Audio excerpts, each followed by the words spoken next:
gostaria de compartilhar, antes de nós fazermos a oração para a nossa leitura, gostaria de compartilhar com vocês brevemente o que me motivou a escrever esse livro. Há alguns anos, mais especificamente em 2020, foi quando eu comecei a me interessar mais por entender qual é a diferença entre uma pessoa carnal e uma pessoa espiritual. E todas as leituras que eu fazia, elas me remetiam ao Espírito Santo. E foi quando eu comecei a estudar, a ler mais a respeito da pessoa do Espírito Santo, mas não somente isso, a estudar a respeito o que me faz uma pessoa mais espiritual ou o que caracteriza uma pessoa, ou eu, no caso, como carnal. O objetivo desse estudo não é para nós pensarmos em outras pessoas. O máximo de um pensamento com relação ao outro que nós podemos ter nesta leitura é que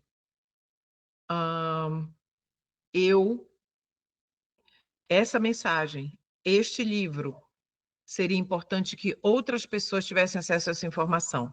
Mas não o pensamento, dizendo assim, essa mensagem é para fulano, tem tudo a ver com tal pessoa. Quando a gente faz isso, a gente já está julgando. Tudo que nós vamos ler, esse livro todinho aqui, é para nós individualmente, né? E nós vamos iniciar agora, antes de nós iniciarmos a nossa leitura, vamos ler juntos, como eu disse lá no nosso grupo, no grupo do Clube de Leitura Entre Páginas. Nós vamos ler juntos, não todo o capítulo, somente algumas partes, e no final eu vou dar mais algumas orientações a respeito de como a gente vai proceder na próxima quinta-feira, quando o grupo for aberto antes da próxima leitura dos próximos capítulos. Tá bom? Mas vamos orar, pedir a bênção do Senhor. Nosso Senhor Deus e Pai, o Senhor tem nos sustentado, o Senhor tem nos guiado, e o Senhor tem provido todo o necessário para caminharmos com o Senhor e discernirmos a nossa real condição diante do Senhor. Precisamos, Pai, ter os nossos olhos ungidos pelo colírio do Espírito Santo. E nos ajude nesta jornada, na leitura deste livro que hoje iniciamos. Obrigada por esta oportunidade. Em nome de Jesus. Amém. Bom, então o título do livro, Guiados pelo Espírito, de cristãos carnais a cristãos espirituais. Então nós todos estamos nessa jornada de sair de um estado indo para outro, pelo poder do Espírito, né? Então esse livro, ele não é uma leitura comum. Esse trechinho aqui está na apresentação do livro, tá bom? É um parágrafo da apresentação. Este livro não é uma leitura comum. Ele desafia, confronta e convida o leitor a uma introspecção sincera e sem desculpas. Como o crisol purifica o ouro, assim também cada página desta obra tem o propósito de expor quem realmente somos diante de Deus. É impossível lê-lo sem ser levado a uma séria decisão. Essa é a decisão que nós precisamos tomar após a leitura deste livro. Permanecerei na mornidão espiritual ou renderei minha vida completamente ao Espírito Santo? Né? Então, nós, ao avançarmos nesta leitura, nós vamos, a cada trecho, a cada capítulo, nós vamos ser confrontados. Essa é a importância desta obra, ser confrontado com quem nós realmente somos, para que nós possamos tomar firmes decisões ao lado de Cristo ou não, não é? Deus nos dá esse livre-arbítrio. E qual é a raiz dos nossos problemas? É o título do capítulo 1. Existe uma causa espiritual? Então vamos lá. Nós vamos refletir sobre as razões da nossa falta de crescimento espiritual e de poder. Por quê? Que antes os discípulos, eles, quando pregavam, eram multidões que se convertiam. Por que que hoje isso não acontece mais? Por quê? Né? Porque tantos professos cristãos permanecem fracos, vencidos pelo pecado e destituídos da plenitude do Espírito Santo. Por que que isso acontece hoje? A resposta da Bíblia é clara. Nada tendes porque não pedis. Pedis e não recebeis, porque pedis mal, para gastardes em vossos deleites. O que que nós temos pedido, não é verdade? O que que nós temos pedido a Deus? Nós temos pedido bens materiais, e não está errado. Pedir algo que seja realmente de relevância, que seja realmente necessário, não é errado. Mas nós temos pedido realmente que o Espírito Santo habite em nós? O Espírito Santo é o representante de Cristo, né? O Consolador, que Cristo deixou aqui antes de voltar para o Pai. E o Senhor está nos dizendo aqui em Tiago 4, 2 e 3, que nós não recebemos a plenitude do Espírito porque nós não pedimos. E se pedimos, pedimos mal, pedimos errado. O apóstolo Tiago expõe um problema profundo. Muitos pedem, no entanto, pedem com motivações carnais. O que seria isso? Vamos avançar. Suas orações não são dirigidas pela busca da santidade e da presença real de Deus, mas pelos interesses próprios da carne. Como afirma a Escritura, os que são segundo a carne inclinam-se para as coisas da carne, mas os que são segundo o Espírito, para as coisas do Espírito. Porque a inclinação da carne é morte, mas a inclinação do Espírito é vida e paz. Porquanto a inclinação da carne é inimizade contra Deus. Ponto. A gente não pode esquecer isso que está em Romanos, capítulo 8, de 5 a 7. O problema é que muitos de nós, e todos nós, né, ou em um momento ou outro, nós podemos vacilar na fé. E as nossas motivações, esse é o maior problema. As nossas motivações, ao pedirmos algo do Senhor, não são motivações espirituais, mas motivações carnais. Então, vamos lá. A realidade é que muitos falam sobre Cristo e mencionam o Espírito Santo, mas não experimentam transformação real. Você já passou por isso? Né? Ou você já se sentiu dessa forma? De saber a teoria sobre Cristo, sobre a palavra de Deus, sobre até mesmo o Espírito Santo. Mas a vida continua sem aquele vigor espiritual, aquela robustez espiritual. Você já sentiu isso? Ellen White descreve essa condição espiritual ao afirmar assim, olha, abre aspas. Eles falam acerca de Cristo e sobre o Espírito Santo e, todavia, não recebem benefício. Não entregam a alma para ser guiada e regida pelas forças divinas. Não entregam a alma. Aqui está o segredo. Entregar. Um sinônimo para entregar aqui nesse caso seria render. Não rendem. Render é você abrir mão do controle, abrir mão das suas preferências e permitir que outro controle e direcione as suas preferências. Não entregam a alma para ser guiada e regida pelas forças divinas. O desejado, de todas as nações, 476. Então, meus irmãos, aqui nós vemos que quando a alma é pessoa biblicamente, né? Quando a alma não se entrega ao Senhor para ser regido pelas forças divinas, o que vai acontecer? É uma religião destituída de Cristo. Uma religião seca, vazia, destituída do Espírito Santo. Então vamos lá? Não basta falar sobre reavivamento, nem apenas orar por ele. A grande necessidade da igreja hoje não é de uma mera busca emocional, mas de uma experiência real de conversão e submissão ao Espírito Santo. Experiência real de conversão e submissão ao Espírito Santo. Como Ellen White enfatiza, o batismo com o Espírito Santo é o que as igrejas estão precisando hoje. Isso está lá em Manuscript Release, já está traduzido, inclusive, para o português, volume 7. Então, o batismo do Espírito Santo é o que nós mais necessitamos. E ser batizado com o Espírito Santo começa quando? Começa na madrugada, na hora silenciosa. É a hora mais quieta, mais tranquila, ou a hora tranquila, né? É a hora mais tranquila, mais quieta, em que nós realmente podemos estar ali em comunhão com o Senhor sem interrupções, não é? Então vamos avançar. Entender que nós estamos falando, estamos lendo sobre reavivamento.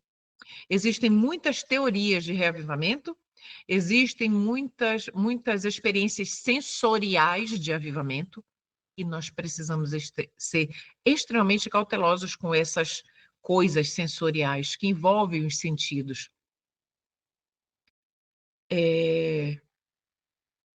O apelo ao sensorial é o que vai caracterizar a adoração e vai transmitir a ideia de que um reavivamento religioso, espiritual, realmente está acontecendo.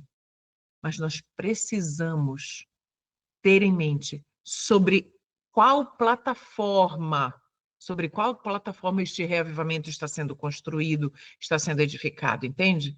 Vamos continuar aqui.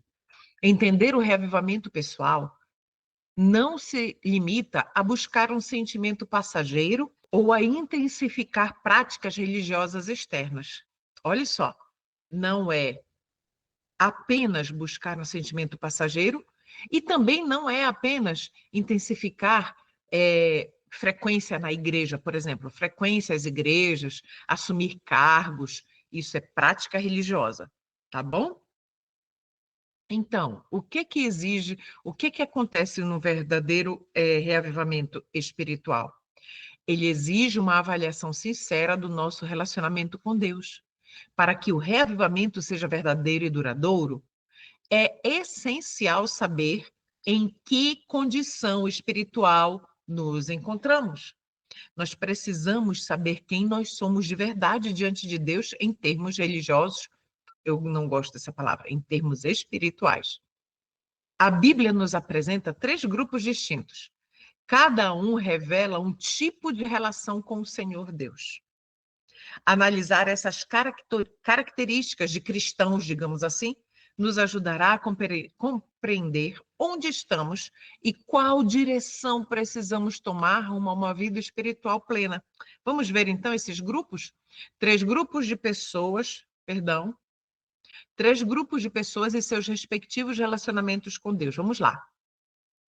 Primeiro deles, aquele que tem um relacionamento inexistente. E a Bíblia chama essa pessoa de homem natural. O homem natural é aquele que não tem nenhum relacionamento com Deus ou com a sua palavra. Tudo bem? Vamos lá. O outro tipo de atitude para com Deus é aquele que apresenta um relacionamento completo e real. E a Bíblia chama de homem espiritual. Mas existe um terceiro grupo. É o relacionamento parcial ou fingido. A Bíblia chama de homem carnal. E aí, existe um termo profético para esse homem carnal, laodiceano, né? Então vamos lá.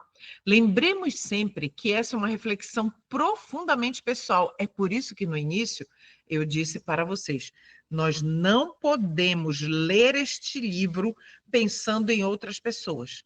Nós precisamos barrar este pensamento. Se ele invadir a nossa mente, nós precisamos controlar e banir porque o foco aqui sou eu. Eu preciso ler e aplicar a minha vida pessoal. Tudo bem? Lembremos sempre que essa é uma reflexão profundamente pessoal. A grande questão não é em qual grupo os outros estão, mas a qual grupo eu pertenço.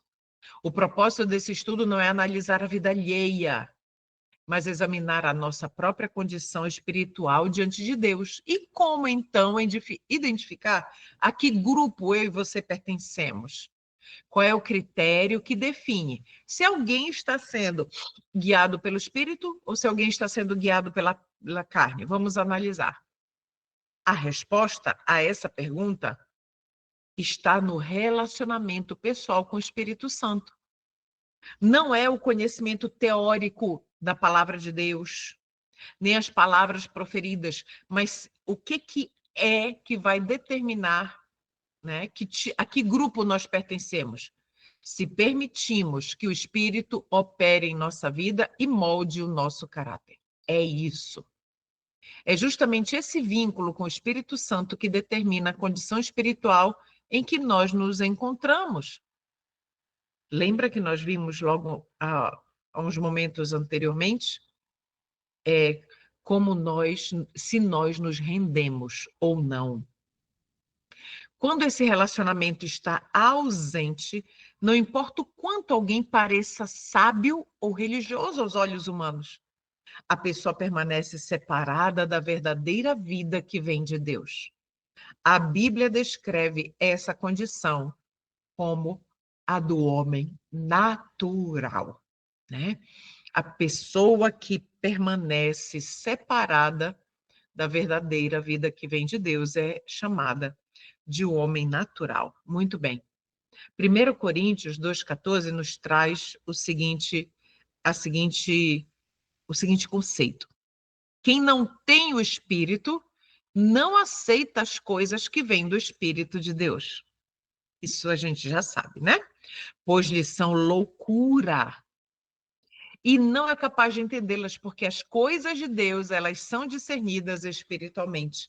Então, queridos, o Senhor, ele só se comunica comigo e com você pelas impressões que o Espírito Santo imprime em nossa mente e também pela palavra de Deus. E nós nos comunicamos com o Senhor pela oração. Então, coisas espirituais se discernem espiritualmente. Do contrário, se não for assim, é loucura. As pessoas pensam que é loucura. O homem natural, estamos tratando aqui do homem natural sem o Senhor. O homem natural não tem qualquer tipo de relacionamento com o Espírito Santo. Vive neste mundo pensando raramente em Deus ou até mesmo sem pensar nele. Diferente do homem natural, que vive alheio às coisas espirituais, existem outros dois grupos que estão presentes dentro da própria igreja. À primeira vista, podem parecer semelhantes. Por quê? Porque o seu exterior pode agir semelhantemente.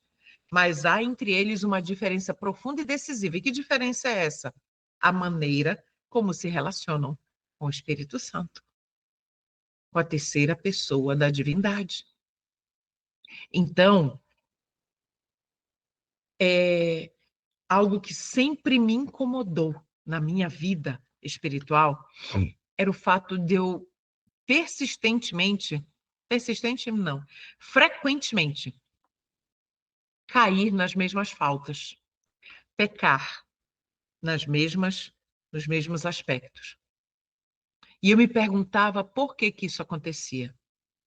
E o Senhor Deus foi me apresentando alguns estudos, algumas palestras que foram abrindo, fazendo assim, olha, eu estava assim, e foram abrindo os meus horizontes e eu comecei a perceber coisas na minha vida, não na vida de ninguém, que estavam em desarmonia com aquilo que o Senhor tinha sonhado para minha vida familiar, para minha vida relacional de uma forma geral.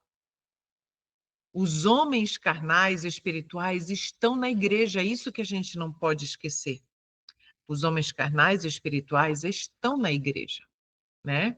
Esses dois grupos aparecem descritos em 1 Coríntios 2 e 3, em Romanos 8, de 1 a 17, em Gálatas, capítulos 5 e 6.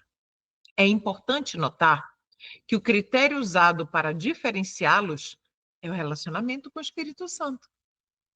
Tudo isso porque Deus estabeleceu o Espírito Santo como o único elo entre o céu e a terra. Você está com a sua Bíblia aí?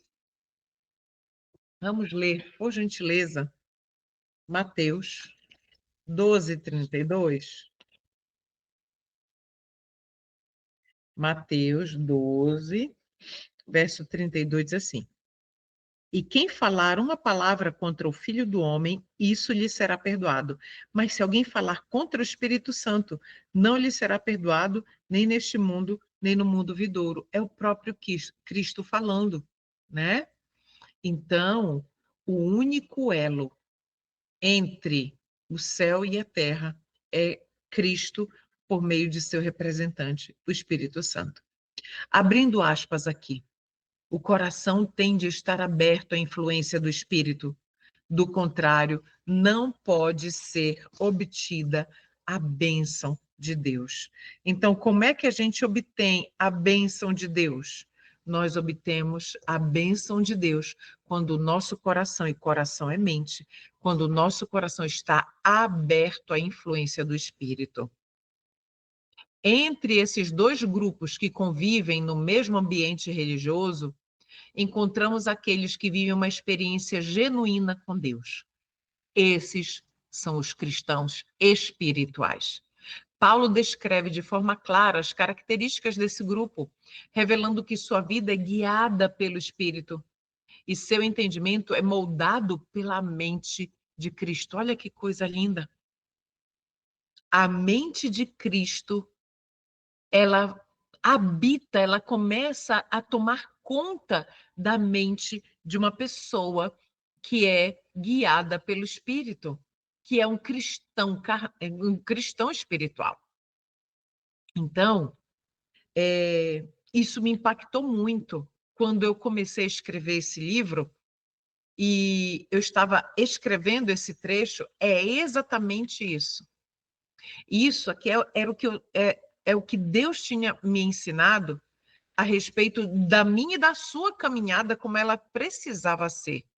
Que uma vida guiada pelo Espírito tem também a sua mente moldada pela mente de Cristo. E vamos então agora, nós já vimos sobre o membro carnal na igreja. Vamos ver o membro espiritual na igreja. Vamos refletir sobre as palavras do apóstolo Paulo em 1 Coríntios 2, 15 e 16, que diz o seguinte: Mas o que é espiritual discerne bem tudo, enquanto ele por ninguém é discernido. Perdão, por que ele não é discernido por ninguém? Porque as coisas espirituais, para os que são carnais, os que são o homem natural, são loucura, porque o que é espiritual só é discernido espiritualmente, como nós lemos. Pois quem jamais conheceu a mente do Senhor para que possa instruí-lo? Mas nós temos a mente de Cristo. Queridos, foi Paulo que disse isso. Que ele, ao escrever a carta aos Coríntios, ele estava dizendo aos coríntios que haviam realmente se convertido e estavam testemunhando da sua fé. Ele disse: Nós temos a mente de Cristo. Ou seja, nós pensamos como Jesus, sentimos como Jesus, falamos como Jesus, agimos como Jesus. Já pensou isso? A vida toda é regida por Cristo, né? Esse é o alvo meu e seu, de todo cristão. O homem espiritual é aquele que vive em plena comunhão com Deus, sendo guiado e transformado pelo Espírito Santo. Ele não é um cristão apenas de nome, mas alguém cuja vida manifesta os frutos do Espírito. Seu relacionamento com o Espírito Santo é o critério que o distingue de um cristão autêntico, como um cristão autêntico, né? Então, não é um cristão apenas de nome, mas alguém cuja vida manifesta os frutos do Espírito. E que frutos são esses? Amor, alegria, paz, bondade, benignidade, longanimidade, fidelidade, mansidão e domínio próprio, ou temperança. são 9 frutos, né? Nós estamos num processo maravilhoso de estabelecer na nossa vida, por meio da submissão e do aprendizado, porque é Deus quem nos ensina por meio do seu Santo Espírito. O Consolador, ele é o nosso professor.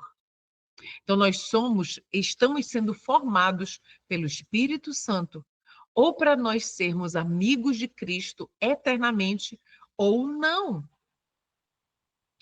Então, um cristão autêntico demonstrará que a sua vida ela é regida pelo Espírito Santo e ele demonstrará, ele aprimorará cada um dos nove frutos dia a dia na sua vida. Cristo não é apenas um ideal distante em sua vida, ele é o centro de tudo, aquele que governa cada pensamento, decisão e ação. O homem espiritual entregou completamente seu coração a Jesus. E essa entrega não foi um evento isolado no passado, mas uma experiência diária, renovada cada dia pela renúncia do eu, isso é chave. Pela renúncia do eu e pela submissão ao governo de Cristo. Não a minha vontade, Senhor, mas a tua vontade. Por mais que eu não queira, eu me submeto. Esse é um cristão que está lutando para deixar de ser carnal para ser espiritual. Na mensagem à igreja de Laodiceia, esse cristão é identificado como quente, aquele que mantém um fervor espiritual real e vivo. Na parábola das 10 virgens, este cristão, ele é representado pelas virgens sábias, que possuíam azeite suficiente para a vinda do noivo. Que esse azeite é um símbolo do Espírito Santo habitando abundantemente no coração. Contudo, nem todos os que estão na igreja vivem essa realidade espiritual. Há aqueles que, apesar de parecerem comprometidos externamente, ainda não experimentaram uma entrega plena ao Espírito Santo. Olha só esse parâmetro. Apesar de externamente, na visão de todos os de fora, a pessoa parece comprometida externamente, mas o seu testemunho vivo e real demonstra que não houve uma entrega plena ao Espírito Santo, né? Então, perdão. A Bíblia também descreve esse grupo chamando-o de cristãos carnais e sua condição espiritual exige atenção e discernimento. Então, vimos o homem natural, corrigindo o que eu havia dito, que eu disse que era o carnal. Vimos o homem natural, vimos o homem espiritual, agora o membro carnal na igreja. E nós, só recapitulando, todos esses estão na igreja. Então, vamos lá. Um indivíduo pode ser membro da igreja por muitos anos, pode participar ativamente das atividades religiosas e ainda assim ser um cristão carnal. A frequência à igreja, o conhecimento teológico, dominar profecias com os mínimos detalhes nos cálculos proféticos, ou mesmo envolvimento em ministérios, olha aí o alerta, não são por si só evidências de uma vida espiritual genuína. Então, fazer parte de um ministério de sustento próprio, seja ele qual for, frequentar a igreja sábado, domingo, quarta-feira, ter um conhecimento absurdo da Bíblia, impactante, impressionante, não é evidência de que a pessoa tem uma vida espiritual genuína. O verdadeiro critério para isso é se a vida é governada pelo Espírito Santo ou se a vida é dominada pela carne. Não é claro isso? Se ao examinar sua própria condição, você perceber que tem vivido como um cristão carnal, não se desespere. Nem endureça o seu coração. Pelo contrário, alegre-se, pois essa percepção já é um chamado do Espírito Santo para uma mudança imediata. Vamos pausar rapidinho aqui. Olha só, isso daqui era uma angústia de alma, que de tempos em tempos ela acontece comigo, não sei se acontece com você, né? Perceber a nossa real condição, o que a gente continua pensando, o que a gente continua sentindo, né? Senhor, Eu continuo dessa forma, Senhor, porque aqui estou eu lutando contra isso novamente, né? Uma falha, um pecado, uma fraqueza, enfim, né? Então já é um chamado do Espírito Santo para uma mudança imediata quando a gente tem essa sensação de que algo não vai bem. Queridos, isso é maravilhoso. Já pensou se a gente não sentisse nada? Já pensou se a gente não sentisse nada? Aí sim seria uma posição extremamente perigosa, espiritualmente falando. Mas enquanto nós sentimos o incômodo e a necessidade, perdão, e a necessidade de estar com Jesus, de estar sendo transformado pelo Espírito Santo constantemente. Então, quando a gente não sente mais isso, é perigoso, mas enquanto a gente sente, então a gente está caminhando na direção correta. O maior perigo do cristão carnal não está em sua condição atual, mas em sua falta de discernimento espiritual para reconhecer esse perigo. Entendeu? Reconhecer a sua condição. Quando o cristão professa, ou seja, apenas de boca, quando ele professa ser cristão, mas a sua vida está em desarmonia com a sua profissão de fé, então isso é extremamente perigoso e eu diria até mesmo fatal, né? Então muitos desconhecem sua real situação e anseiam por uma vida de fé mais profunda, mas não sabem como alcançá-la. A gente vai estudar aqui. O que significa ser carnal? Significa que a pessoa vive pelo poder da carne, ou seja, da sua própria força e habilidade. Também significa que essa pessoa não está cheia do Espírito Santo ou não está cheia o suficiente. Lembra das virgens loucas, das virgens imprudentes ou nécias? Elas não estavam cheias do Espírito Santo o suficiente. E nos tempos em que nós estamos vivendo, isso realmente é um perigo para a nossa salvação.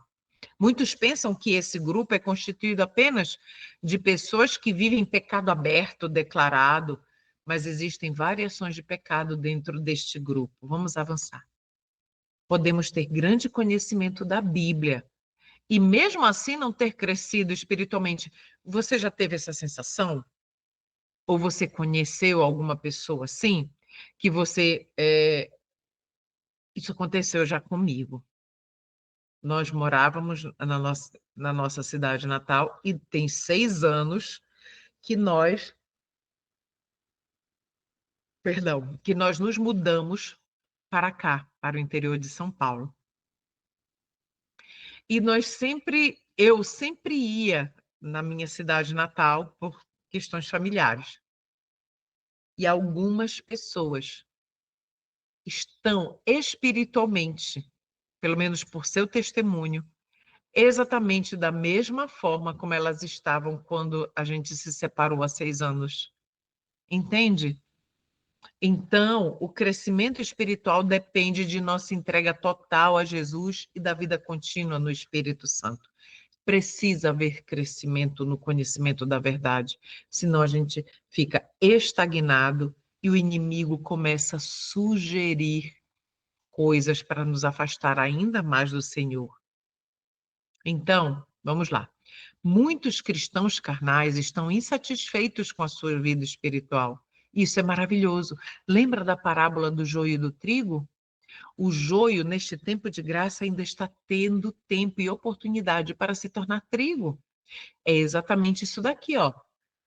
Cristãos carnais insatisfeitos com a sua vida espiritual, então desejam mudança. Muitos cristãos carnais estão decepcionados e sofrem com o sentimento de que tudo é sem sentido ou considera que tudo exige muito esforço. Ah, tem que abrir mão disso, é muito difícil, é muito sacrifício, não consigo, né? Já ouviu? Até mesmo a gente falando, ou vocês mesmos, né? Ouvindo alguma pessoa. Terceiro ponto, outros cristãos carnais se acostumam ou aceitam essa situação e ficam satisfeitos em serem carnais.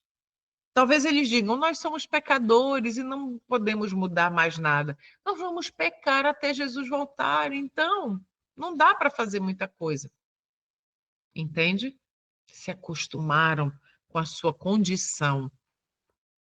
Outros cristãos carnais podem até ser muito entusiasmados. Eles se alegram por ter conhecido as verdades da Bíblia. Não é verdade? Lembram da parábola do semeador? A semente que caiu entre espinhos, ou então a semente no pedregal. Então, podem ter aquela alegria inicial, uau, reconhecendo que a verdade é verdade, né? Se alegram por ter conhecido as verdades da Bíblia, mas, não é? Quinto ponto, cristãos carnais podem ser bem ativos e até ocupar posições de liderança na igreja. Você já pensou nisso? Que um cristão carnal pode estar liderando o rebanho de Deus? Eles podem até fazer grandes coisas para Deus, não é verdade? Um cristão carnal pode fazer grandes coisas para Deus, sim. Pode doar uma quantia para construir uma igreja. Isso é fazer grandes coisas para Deus. Mas e a sua vida pessoal? Como está com o Senhor? Entende? Olha o que diz, o que o Senhor diz destes cristãos carnais. Está em Mateus 7, 22 e 23. Muitos me dirão naquele dia, Senhor, Senhor, porventura... Não profetizamos nós em teu nome? E em teu nome não expulsamos os demônios? E em teu nome não fizemos muitas maravilhas? E então lhes declararei, eu nunca vos conheci. Apartai-vos de mim, vós trabalhadores da iniquidade. É isso que o Senhor vai dizer para os cristãos carnais. Nós não podemos estar nesse grupo. Qual é o problema, então? Jesus diz claramente que não os conhece. Eles não tinham uma comunhão verdadeira com Cristo. Eles tinham apenas o quê? Uma aparência de conexão com Jesus. Entende? Mas não tinham comunhão real, verdadeira com Cristo. Ou a entrega de vida não aconteceu, ou essa entrega de vida não foi mantida. Jesus não viveu por meio do Espírito Santo no coração deles, e por isso não tinham um relacionamento pessoal com ele. Assim pode haver uma aparente conexão com Cristo. Então, quando o cristão carnal ele rejeita Cristo por meio de rejeitar os apelos do Espírito Santo, né? É perceptível que esse cristão ele não tinha, nunca teve um relacionamento pessoal, queridos. É intimidade com Jesus, intimidade com Deus. É isso que nós precisamos ter em mente, que essa intimidade ela leva à conversão de vida em todos os aspectos. E como saber se Cristo está em nós? Como é que eu e você sabemos? Vamos lá. O espírito contrário ao de Cristo, essa citação é fortíssima. O espírito contrário ao de Cristo está a negá-lo, independentemente de qualquer profissão de fé que se possa fazer. Os homens podem negar a Cristo pela maledicência. Olha só, como nós negamos a Cristo. De que forma isso acontece na prática? Os homens podem negar a Cristo pela maledicência. O que é maledicência? Falar dos outros quando eles não estão presentes. E falar mal, difamar, né? Maledicência, fazer comentários maliciosos. Nós desonramos a Cristo por conversas destituídas de bom senso, por palavras inverídicas ou descorteses. Podem negá-lo, esquivando-se as responsabilidades da vida, pela busca dos prazeres pecaminosos. Podem negá-lo, conformando-se com o mundo.